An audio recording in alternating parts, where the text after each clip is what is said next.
stylized Barbie, so lovely and fair, with bright blue eyes and pretty blonde hair.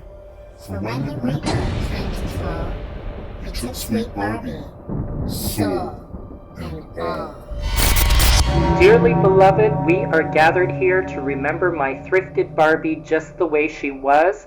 That's right, she's going to undergo a very extreme transformation today as I turn her into a one-of-a-kind, do-it-yourself, Dia de los Muertos Barbie, Day of the Dead Barbie. I'm sorry if I'm pronouncing that wrong. And this is going to be a collaboration video with one of my favorite channels, Beyond the Doll Room.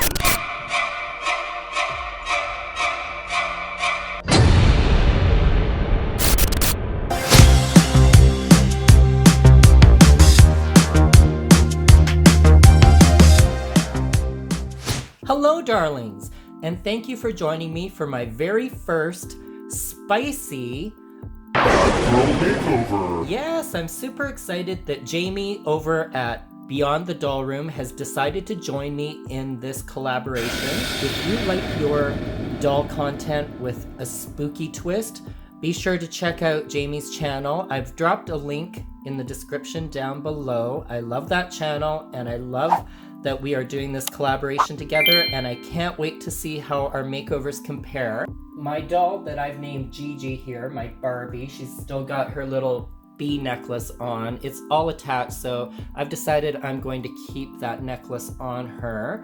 She's going to be getting a very intense makeover today, so I've got a lot of work to do. So let's do this. So before I get started, I just wanted to round up some basic supplies, including this acrylic paint set that I've had since 2012. It remains unopened, so I'm sure it will be fine. I also have some Mod Podge in glossy and matte. And I also have a mini Shein haul because I have some other items that I need for this makeover, including her clothing in this bag. All right, so let's just get right into this bag, shall we? Okay, what do we have in here? Another bag. A bag within a bag. Okay. First off, some fake flowers. Some more fake flowers. Those are some little ribbon roses, multicolored. Oh, this is a 4-piece gown set. I'll open that up in a second. I also have some very fine paintbrushes. This looks to be like some nail sticker art. And this looks like some more nail sticker art. And I have one more additional gown. I wasn't sure which doll I was going to be using for this makeover, and I didn't know what color scheme I wanted to go with, so I just got all these gowns. Okay, I'll open this bag first, and let's have a look at these 4 gowns, starting with this purple number here. Oh my goodness, they sent me a duplicate. Okay, I got 2 purple gowns. I also got this blue dress with the slit up the side and this little ruffle around the sides and at the top. I love this blue color. And then there's this red gown. It's kind of like a mermaid type of dress. And then, of course, there's this black gown as well. It's got this little bead detail. And it comes with this little kind of like mesh vest, I want to say. And next up we have this pink ensemble.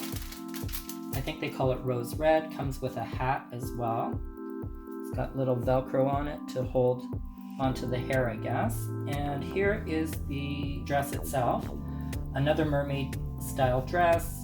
Flares at the bottom. It's got this pink polka dot bow and this little jewel on it. Okay, first things first, I'm gonna try to color Barbie's hair. I've just protected her face with some painter's tape. I'm gonna be repainting her face, but I'm going to try to preserve it. I've got some acrylic paint diluted with water in these 2 spray bottles. One is black and one is magenta. And I don't know if this is going to work, but I want to give her like an ombre effect. I'm just going to spray this in her hair.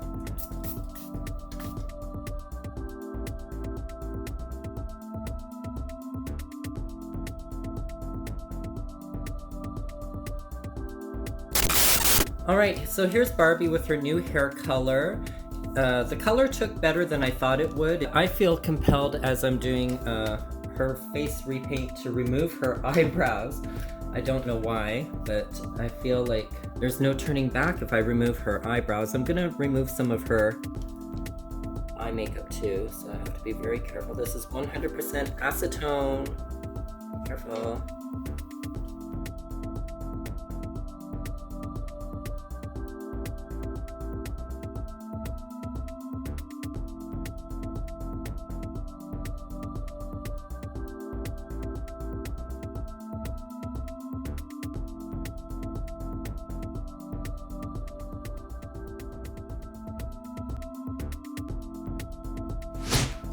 So there we go, I did a very thin coat. I'm just gonna allow that to dry and then I'll add another coat of white.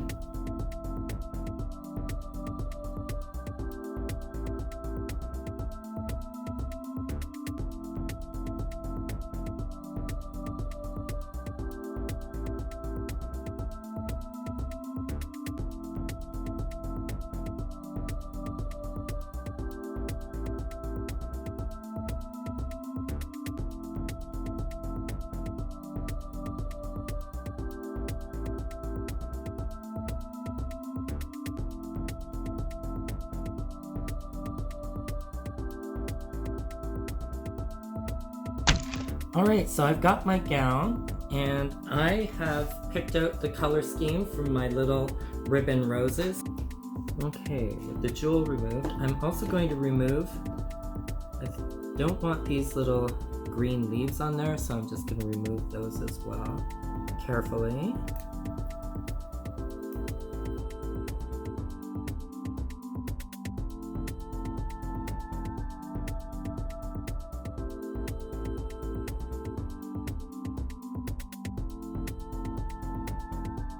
So now that the doll is done and the dress is done, I just have some finishing touches to add. I've got some red ribbon detailing for her hair. I also have these little chandelier earrings in red that I happen to make.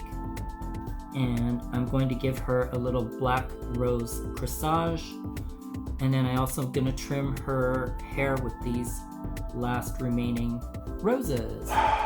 All right, the moment we've all been waiting for, the big reveal.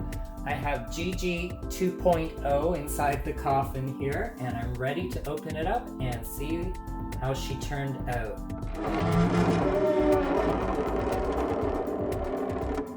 Oh, wow, there she is. Very nice. Let's have a look. Wow, what do you think of her? Emerging from her coffin. Let's have a closer look. So there's her face paint. Of course, you can see how her hair turned out. Very nice with the, I want to say magenta. It turned out to be a muddy looking magenta, but I've touched it up and you can see the darker hair around her roots. And here's the little roses on her headdress. Those chandelier earrings that I made in red work perfectly. Now, I did cheat a little bit. I want to say these are nail stickers and they worked really well. They were a good scale to use as tattoos on her face. They are 3-dimensional, so they give you that little bit of texture. I carried them around to the back as well, as you can see. I did seal her face with a matte Mod Podge, so the stickers were a little shiny. They were shiny plastic, so it helped mattify them basically. There we go. And the dress embellished with the roses. And there's her little corsage there in the black rose. I did give her a manicure with red nail polish, but I just used paint and some of it rubbed off, so it's not perfect, but I actually kind of like it that way. Let's put her on the turntable and get a better look without the coffin. So wow, there she is. Let's do a 360. I did have some issues with these gowns, especially this one was coming apart at the seams on the side. I had to stitch it up a little bit. But I am very happy with the way she turned out. and those earrings work perfectly. I made those a little while back, so I was happy to use them. And I really enjoyed the simplicity of this embellishing of the dress. I just wanted to throw some roses on there. I thought it was a nice color scheme. It worked well with everything else, I thought. Yeah, so please let me know in the comments down below what you thought of this makeover. Be sure you give this video a like and make sure you are subscribed. And also be sure to check my YouTube friend Jamie's version over at Beyond the Doll Room. I'm so excited. I can't wait to see what Jamie came up with. So thank you for watching, and until next time, bye for now.